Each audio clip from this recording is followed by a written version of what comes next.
people. Hey, what's up, everybody? We are live. Trey Griggs here with Beta Consulting Group. This is my first in-person podcast. Hope you guys can hear us, and I'll apologize for starting just a little bit late because we had to get some new things set up. We got some new angles here, but most importantly, my good friend Ryan Rogers from TextLocate is in the house. Ryan, thanks for being on the show, man. Yeah, thanks, Trey. Thanks for inviting me. So, is this, by the way, is this one of your SilverFox This shirts? I got a double branded right now. I got a little SilverFox shirt. I know. We got TextLocate over here. Everybody, listen up. So, Ryan Rogers started a brand. Some of the best stuff out there, the best shirts. The hat I have over there on the desk is amazing. So, definitely go check it out at silverfox.style and see what he's got to offer. We're going to get some more polos eventually, but listen, you can use the coupon code BETA10, BETA 10 for 10% off. And go check it out today and pick up some nice gear. I'm literally the best shirts that the first time that we met, you gave me a shirt and I was like, what is this guy giving me a shirt for? But then I was like, oh my gosh, this is unbelievable. So yeah, a little side hustle. I brought both of them with me to the show. We're at the TIA awesome. In San Diego for this week, and I brought both of them. I'll be wearing one tomorrow and then one on Saturday as well. So it's really, really cool. Yeah, it's my little side hustle in e-commerce. Love it. Gotta have a side hustle, right? We might even talk a little bit about that today, just about side hustles and entrepreneurship. But before we do that, tell everybody a little about yourself, a little bit about your career in transportation, and kind of what led you to TextLocate. Yeah, so interesting. 23 years in the industry, started my career. I'm actually a Chattanooga, Tennessee native guy, and started my career at US Express very early on, fresh out of school. I was finishing my MBA, and I thought, this looks cool. They had a really nice building. I was like, I'm going to check this out. I never thought I would be in this industry for a long time because I was none of us thought we'd be in this industry. And I think people do that in a lot of industries. You really don't know, but ended up getting in and figuring out all the complexity and the tech, and just really got excited about it and spent most of my career there, about 16 years between finance and operations, and ran their truckload brokerage for a period of time, grew it rapidly, and then transitioned out, took a little time off with a non-compete, and then went to Amazon and read truckload procurement there for Amazon for North America. We had opened an office in Atlanta, so close to Chattanooga, and traveled a lot, and then had an opportunity. Covenant created a chief transformation officer position. I transitioned into that, and I ran tech, M&A, innovation. And then there was a gentleman retired and I kind of got back into overseeing brokerage there, and then transition after COVID. Like a lot of things were changing, like with a lot of us, and businesses were changing. Ended up transitioning out of Covenant, and I was kind of like, what do I want to do next? And I had this idea, TextLocate idea, for a little while, trying to explore, could it work? We started putting the pieces together, and it didn't look very pretty, but it functionally worked. And we were like, okay, we're onto something. Let's think about how to bring that to market. So I have a couple of partners that developed the tech side, and I developed the workflow pieces and how to bring it to market. And it's been really exciting. Yeah, so a lot of really good experiences along the way. It's kind of, there's something to it. Like, my father-in-law and I think the previous generation, they were kind of expecting to get one job, one place, and stay there forever, right? But one of the nice things I think about, just I guess the job market now is that you get the chance to try and explore a couple of different places, work for different companies, have different experiences that start to help you think about some of these ideas. So let's just really quickly tell everybody, what is TextLocate? How would you describe it to somebody who has no idea what it is? Well, the good thing is TextLocate says the name says it all. So we use text-based messaging to do location updates. So think of it like a digital check call. So, if you call a driver, hey, what's your 1020? Think of it as a replacement from the phone. Like we're not looking to replace the apps. We actually love the apps. We want to be complementary to it. So we're looking to fill the gap between the apps and the phone call. But what we're trying to do is take business away from the phone call. Everything's via text message. Driver never has to download an app. They're not constantly tracked. They just give a quick update. So the drivers love it because they're in control. They're responsive, and they can click a little, link and say, hey, I'm at this particular location. Then we have a full suite of two-way chat that, and it's built by logistics people for logistics for the industry, built by the load number. It's all designed. It has, we have images. We do like reoccurring transaction, all that kind of stuff. Yeah. And, people nowadays are much more responsive to a text message than they are a phone call even. I mean, even like if I get a phone call from a number maybe I don't recognize, I usually don't pick it up. But if I get a text message, I thought that was just my phone That's just yours. That's right. Just yours. No, but if I get a text message from somebody who identifies themselves and what they're texting about, it's a much faster response. It really is. And that's how we do it. It's all B2B. So it's not consumer driven. Like we're not looking to use your numbers to car warranties and stuff. I mean, it's really B2B, and it's very pointed in the conversation. It makes a huge difference. But you're right. We've gotten a lot of feedback from people that say, hey, I called a driver multiple times. because that driver probably doesn't have your phone number in the system. Right. They're not. But if you send, to your point, like exactly what you're asking, you send it via text, drivers are responding really quickly. Exactly. And especially if you're asking simple questions: have you arrived? Have you departed? Is there any issues with send over your bill of lading? Is there detention items? Did you have to pay any lumper fees? Things like that. It's very simple, very pointed, very direct. So the responsiveness is really good. And if you think about it, what's the first two things that if you open up your phone, what are the first two badges you're looking at? The badge icons. Yeah. Typically, it's text message first, then phone, and then everything else. Right. So it's the first thing. And I would, I should do this, walk around the conference. I'm excited to be here at TIA and look at, on your front, on the first screen of your phone, I bet text messages on there, 99 out of 100 people, their text message on the very first screen. Yeah. Yeah. Or I put it in the dock. Yeah. Because it's my most frequently used always there. App is the text message, which is true. But like in transportation, the apps that you're talking about are, tracking apps, but the adoption rate is like at best maybe 50%. And that creates a lot of gap for those loads where you need to find updates, and those calls just aren't efficient. Yeah. And we actually, so it's interesting, like we want to actually improve the apps as well. I know people would say, hey, that's totally weird. Like, I'm not sitting here thinking that the apps aren't going to keep growing. The apps are going to keep growing. So you can actually deliver the link to connect to the app via TextLocate. You can also engage if that driver decides not to update via one of the apps out there.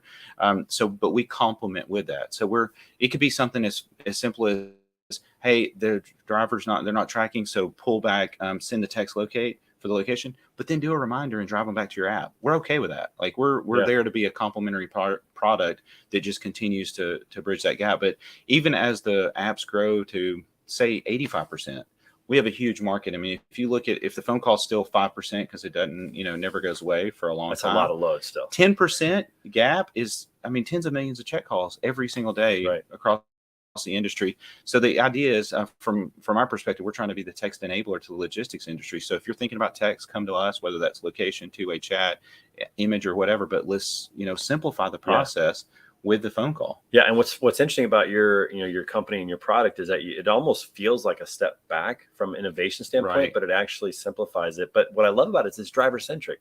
Because I don't know if you know this, I used to work at Trucker Tools, which is one of the apps. There's several really great apps out there. Trucker Tools is a phenomenal tracking app. Yes. One of the best out there. But there was that adoption gap. But I always felt like tracking should be driver centric. What does the driver want? How do they want to be tracked, or how do they want to provide updates? And this is one option that really fills a huge gap. Well, it's kind of like, and if you can get connected to the ELD, which a lot of the apps connect that as well, and then you use the apps, it's just multiple layers of trying to, people like different ways to communicate. Absolutely. So we're just another one of the options, but we complement all the different activities. Yeah. Now you're kind of a serial entrepreneur, as we kind of already discussed a little bit. You have SilverFox brand, you got TextLocate. Do you have any other ventures I don't know about?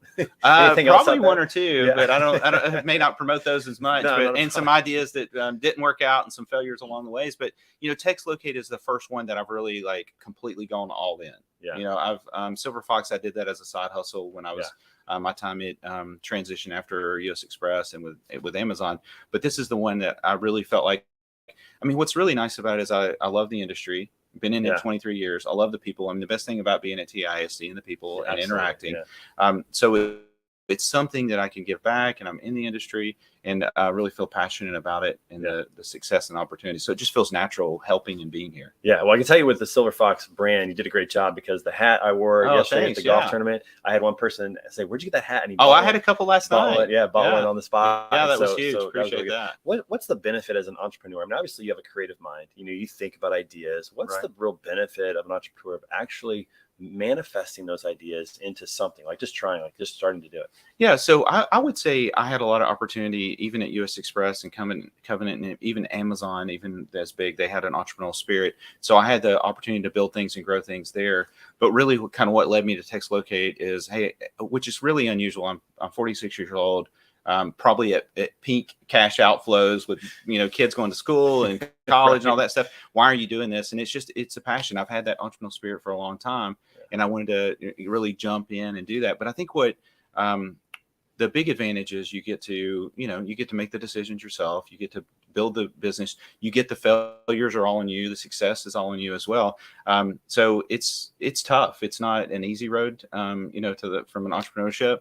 Even this morning I wake up and I'm like, I'm pretty tired, but you get ready, get your shower, get on and get going, because the entrepreneurial, I mean, it's ups and downs every day. Right. I mean, you might have something you look like, hey, this was a great idea today, and then somebody else like gives you a hard time about it the next day. So it's not easy, but what's really fun is to me is also growing a business that I now have multiple employees, and like seeing their success and them get excited about wins. That's my favorite part is building teams and having flexibility.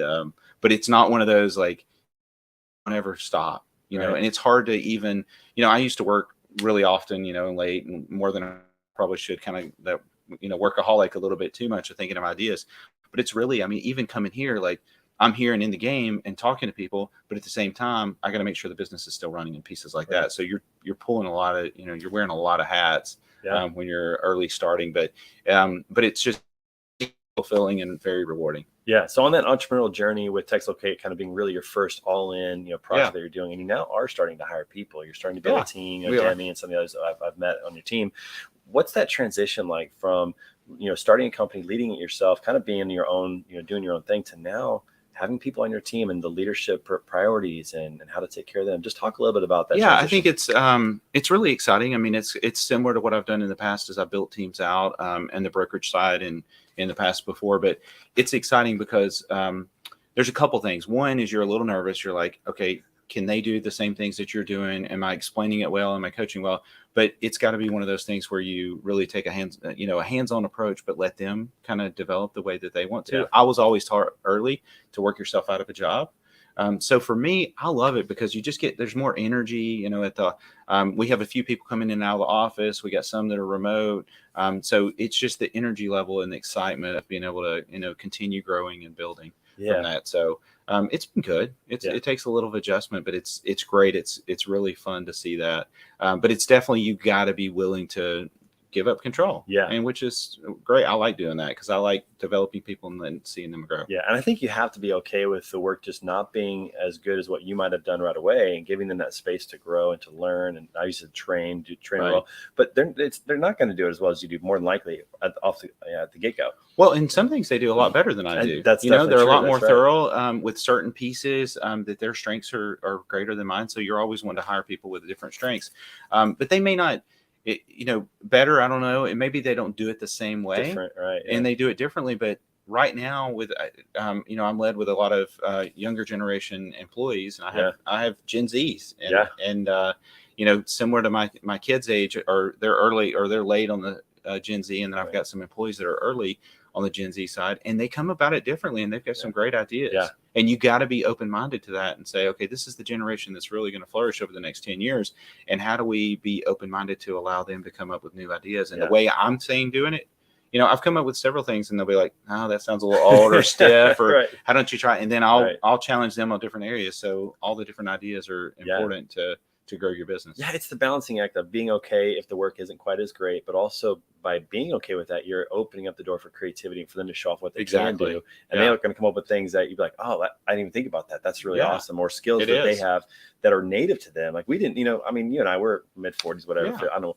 But anyways, we didn't grow up with a cell phone in our pocket as a kid, or you know, that kind of thing. So we're not natives. We had to learn. But these kids that grow up, they think like that. They think natively in different ways. And I think and what's interesting is they come with such a stronger tech perspective than we did at that age. Because I mean, a lot of those, I mean, tech when we were growing up was a TV, like and turning the channel manually, right? Oh, we have a remote now. Exactly. That's awesome. So what's funny is like they're using what's really good with our product to be in technology is they're already used to it. Like when I'm explaining the products, like they're already using all that. They don't think of phone calls. Yeah. They really don't. They don't call many people at all. You know, they either are texting or they're going full video with FaceTime. Right. And they're making that connection. So that actually helps with ours, and the fact that the technology that we're building and it's tech that they're using and they've been accustomed to. And they grew up with the internet. They grew up with phones from the beginning. Like, and I'm not talking about phones like flip phones. I'm talking about smart devices that they've had in their pockets since the early age. Right. Can I confess something to you? Yeah. I don't leave voicemails for anybody. And I don't check mine. So if you don't check them, because I just get busy. Like if somebody texts me, I'll respond back. Like I'm almost kind of like I've almost transitioned to that mode of like texting is the preferred method. See, and that's an opportunity. Like, how do we, you know, just thinking about it right here. How do we, because it's a perfect case. People don't really want to check voicemails, and they also don't want to leave them.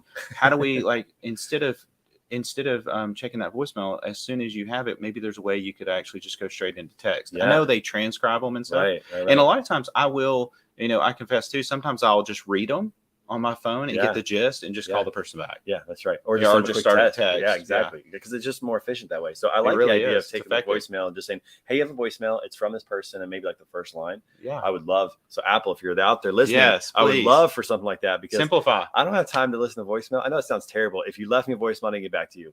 That's why. I apologize. Well, you know what I think it is? It's kind of like the way we developed TextLocate. So it's workflow process is what it comes down to. So we developed a dashboard so you can have a workflow process, and then we have a full API that can connect in with our system and do everything. So you don't have to log into the dashboard. So I think what you're talking about is you're trying to workflow it. Yes, right? Exactly. I'm trying to make it. How do I respond next? How do I do next? And how can different forms of communication kind of fit into how I like to work and what makes sense to me? And that's right. That's a big part of it. Absolutely. So let me ask you this question, because your product is a very simple product. Yeah. But and we talked about this a lot. Some people overthink it.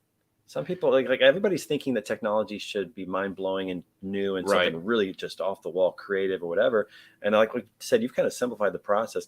How do you persuade? How do you sell? How do you pitch? How do you talk to people and just say, hey, listen, it's just a text message. It's super simple. Yeah. So it can be a little hard. Like I was actually having a conversation with a customer last night, and I kind of said, we were talking about efficiency, and I was like, think of TextLocate equals efficiency. We built it as being an efficient, operational driven product. So the way I try to describe it to people to simplify is, it has a lot of complexity, opportunity, but the simple way to not overthink it is it's a better phone tool. It's a better phone tool. Right now with your phone tools, you may have two-way chat and say, hey, I'll just use that. But ours is tied to the load number. You get the history. So instead of your employees like texting from their personal phones when they're brokering freight, you get no visibility to that. Come to our product, get all the visibility. So if you need to see what was agreed to, was their truck order not used, fees, or their detention, lumpers, and things like that. So it's just a better phone tool, is a great way to start. Now, granted, if you tie in our API, there's a lot of advanced functionality that we have made that so open. People say, hey, can you do this? Yes. Can you do that? Yes. Because we've made it as open as possible and easy to use. Yeah, I love that. And the idea that you can have, like we said, visibility, because as an ops manager, as a team leader, whatever, I would want my team to use text messaging because it works. But then, like you said, if somebody, you don't have access to their phone, right, so you can't see it. Or what if they get sick? They're on vacation, get sick or whatever, or you have to let them go, whatever happens, you lose all of that. And so centralizing it is really helpful for a business from that workflow standpoint. Well, and I think it's funny that you mentioned the word visibility, because I've thought about visibility a lot. And I feel like what happens is, and most of the time it comes up, visibility equals location. And to me, it's really not. It's just one piece of it. We think of visibility being location, of course, and then the two-way chat. Visibility is what's going on, what's happening with the driver. I mean, as simple as like text messaging, like early on, like making it so easy that a driver can say, hey, I just broke down, I'm going to be running late. Or, hey, I'm sick. Because, I mean, that's what happens in the real world with drivers, is just no different than you and I traveling. Your bags get delayed, your flight gets missed. I mean, they're in traffic and all that. So visibility is like, what is happening with the freight? What is happening with the load? And there's so many opportunities even beyond that with two-way messaging to say, hey, what time are you getting unloaded? By the way, do you have your next load? Hey, we've got an opportunity if you're wanting to head in what direction. There's so many kind of simple ways to do it, but do it at more of, more at a business level than an individual broker level. So you do have more visibility, more pointed conversations. Yeah. Now, if you're watching, be sure to follow, like, subscribe, and comment. Definitely also check out betaconsultinggroup.com, our sponsor. We'd love to see how we can help you out. We're the sales marketing strategist looking out for you. So we appreciate you watching today, being a part of that. So let's talk a little bit about your leadership journey. At what point in your career did you start to actually lead people and start to develop leadership skills? Luckily for me, I got it very early on. I was very early into my career, probably a year in, and I had an opportunity to lead a small team. That small team was one person, and then that one person grew. So I was able to do that early on, and I figured out with some really good mentorship, I figured out really early on, you're only as powerful as your team. And it's not just you trying to control every situation. So that helped me a lot early on to do that. That's the advice that I would have for anybody that's a young manager right now, is really believe in your team. Give them the tools, give them the coaching. And the thing that's most powerful to me from a leadership perspective is be responsive and available. that makes all the difference from the beginning, is being able to react to a person, being able to respond to a person, being able to be accessible and give them a lot of time and pour time into your people, and it'll come back. But the accessibility is what I found that people really enjoy and they really appreciate, is that my manager, my supervisor is accessible when I have questions, and solve the little things early on. As soon as you see anything, like we have enough stress between families and kids and life and things that are going on all day. Don't make that stress. The stress of work is about building what you're doing. It shouldn't be about little things. So if you sense something, just be very transparent. Hey, what's going on? Hey, because a lot of times people have things going on at home and stuff, and it affects their day-to-day job. And you just want to help them through that. And you want to make sure there's just not more issues at work. So anytime I've ever seen or feel like something's going on, I was like, please come see me. We'll figure these things out, or approach somebody like, hey, I'm seeing this. How can we solve this? Because if you can take the drama out of the office, then you can spend more time on your daily productivity, because we all have a lot of things going on. I love that. And, I think a lot of businesses, I think they put two managers and leaders to where they can't be available for those types of needs. And that's or too many meetings or things where that they feel like they can't ever talk to their manager or be accessible. There's something to say about margin, in everything, every aspect of life, but certainly from a leadership perspective. And I love the fact that you talk about being available, those types of things. By the way, TJ Knudsen, thanks for watching, buddy. Glad to have you on the show. Appreciate you watching today as well. But, in terms of, like leadership, did you have a mentor? Did you have, like people that really kind of instilled this in you? Did you read books or podcasts? Where did you start to gain your insight about leadership? Really, at early on. So my dad is obviously been influential from he had his own business from entrepreneurship, a lot of advice there. You got to see it from the kind of the, he had a lot of team members at his business. And then very early on, I was lucky to get an opportunity with a mentor in the logistics and space, Ray Harlan. He was our CFO at US Express. Also Max Fuller very early on at US Express, like giving me advice and tips. So you kind of start sensing it in how other people lead and some of the things. And then you also see from a distance, some of the things you can learn a lot, like everything, like all the failures I've had, I've learned from, and you can see how other people lead, and you start talking to people and being more open-minded, and you hear about a manager that's doing this, and this, and the employees just, you can see they're a really good performer, but they're being held back because of the influence of that. Yeah. So you can learn from others, strategies. You can, if you have that tough boss, there's probably a reason for that. It's probably teaching you something that you can do and empower with somebody else. But I would say that I'm not a big, like, I don't read a lot, like a lot of books. I'm too ADD. I listen to like audiobooks, but I'm always looking at content and researching things in like general how-tos. But really, it's become hot to have high EQ and take time on the EQ side, like how people are feeling. What are they like? That's where you get the most benefit and the power from that.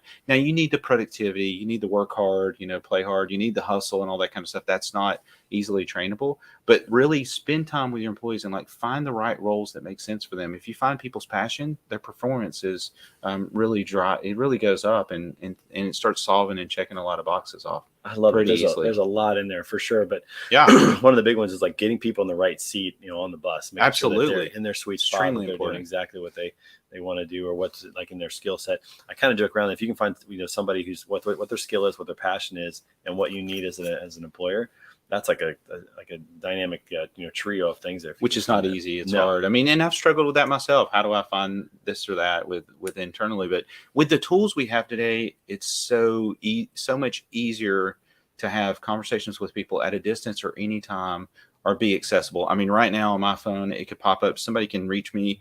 They can call me. They can text me. They can FaceTime me. They can Google chat me. I've got WhatsApp. So it's very accessible. And I'm like, please just send me. If you've got a question or whatever, let me know. I may not be able to respond immediately, but I'll get right back to you. Right. And definitely from the importance of working your own like personal workflow with responsiveness and accessibility. I love it. Absolutely. Yeah. Okay. We got to transition. So because this is Masters Week. And we talked about it a little bit. I'm super excited. I think Tiger Woods just teed off, everybody. So I'm losing my stuff right now. I'm so excited about this. Going to watch Tiger. Do you think he's got a shot to win this week? What do you think? I think there's always an opportunity, right? Everybody's got, an opportunity. There's truly a shot, but there's a lot of young guys out there that are, I wouldn't bet against them, but there's some young guys that are super strong. You know what's interesting about that? I think, and maybe I'm wrong about this, but I think some of those players actually want him to win. Like, probably I can't think of too many other sports or scenarios where your competitors are actually kind of pulling for you in a way that, because everybody, I mean, kind of everybody's, I don't know how Tiger did it, but everybody's kind of behind Tiger now. Like, I want to see him win. I want to see him break records. He's come back so much. This would even be a better comeback story than the last one. Yeah, exactly. So it's an interesting dynamic, but I'm pulling for But I don't think anybody's going to let their foot off the pedal to allow him to win. They won't allow him to win, but I think if he plays his best and he wins, that's one thing, but they're not going to, they're not going to make it easy. I think Dustin Johnson said it in 2019, or maybe Brooks Koepka said that, well, if I can't win, I'm really happy he won. Like, it's like, if they can't get it done, then they're pulling for him. But it's just kind of, it's such a unique dynamic, but such a cool event. I'm so excited about that. So if you see me just acting goofy or whatever, it's because Tiger's probably in the mix and I can't handle it, but I'm really, really excited about that. Now we're here at TIA, which is a Transportation Intermediaries Association, Capital Ideas Conference and Exhibition here in San Diego. There's over 1,500 people here, which is wow. That's probably one of the bigger ones. Biggest one they've ever had, actually. Yeah, I would think so. Really exciting. Under the new leadership of Van Rinke, the new CEO. What are you most excited about with things like trade shows, especially as a new startup? What are you going to try to accomplish, and how does that kind of fit into the sales and marketing strategy that you have?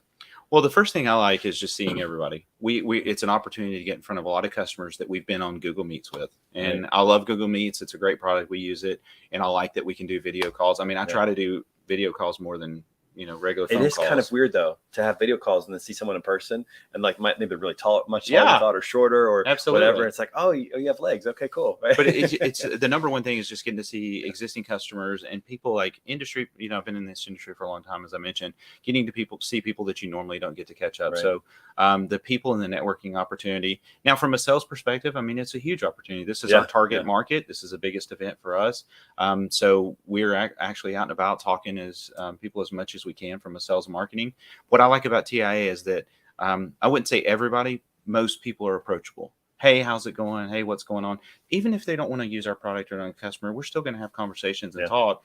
And that's what's great about TIA is I feel like the culture, I think our industry's that way. We talked about it, talked to somebody else. It's like it's a 2-degree separation. I mean, you can almost pull up anybody here at the conference and you're 1 degree away from it. Somebody that they know, and just start having conversations. But from a sales and marketing effort, I mean, we got to bring our A game. I mean, we got our TextLocate lanyards on, and we're giving a few right now, but I've got one. Yeah, and we're trying to do things just to get noticed and get people's attention to say, hey, just give me a few minutes to hear what you're doing. That's the biggest thing. And then we can do follow-up meetings and calls after the event, and then learn about kind of what are people's challenges, what are they going through in the marketplace right now. So it's exciting. It's nice to shake hands. It's nice to share meals. And I mean, those things you can't replce that with video. No, I mean, it's always been the case. I think it's even driving more now because a lot of people are working remote. You're not as many conferences going on. So I think it's that's why we got the big draw. And of course, San Diego, nice weather. It's not bad. There are worse places to be in April than San Diego. That's exactly. For sure. But no, you're right. I think I think they're more valuable now.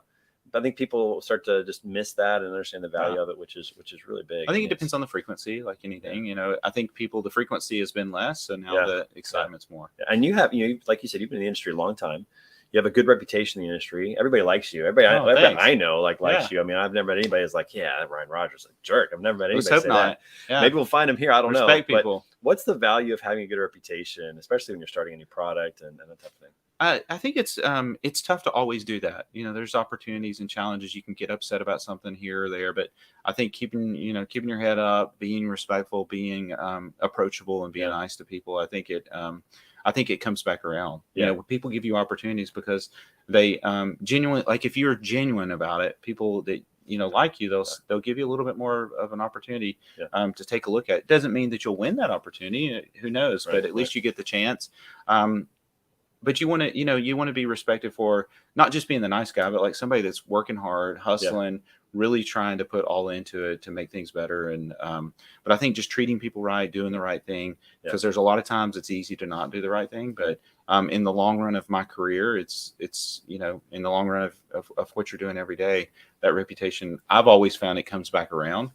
Sometimes I feel like maybe it does, maybe it doesn't, but I know, and I keep that reputation strong that over the course of the long period of time, it's going to be important. Yeah. And it works. It's playing the long game. Yeah. It's really playing the long game out, but it makes a huge difference. But if you get people to like you and then to trust you because of either your, just what they kind of feel inside or what or your experience, or whatever. In the part, and I say it a lot, genuine interest. Yeah. You know, it's everybody says it's not what you say, it's how you make them feel. Right. And if you feel like you know, if I get interrupted with somebody and all of a sudden I steer off, I'm like, I try to go back to that person and follow it. Now, most people get it and understand it. Hey, you're having customer meetings and things like that. But just being very genuine about it and like actually caring about what the person's talking about and the interest, even if it's not good for you, that doesn't matter. I mean, you're hearing all those things, all those conversations, in my opinion, circle back. Yeah. And you know, I'm really bad with names. I have been. I'm trying really hard to get better at that, because one thing that I heard recently that made sense was the most important word in any language is a person's name. Exactly. Man, if I can figure that out, like if I can get better at that and be more intentional, I'm terrible. I think it's good, but I think a lot of us, I mean, no offense, but mid 40s. I mean, I look at it like our capacity of a hard drive. Like, we have a lot of contacts now. We've touched a lot of people in like many contacts. So you don't remember everybody's name. I don't care if you remember my name or not. Just say, hey, I can't. I promise I can't.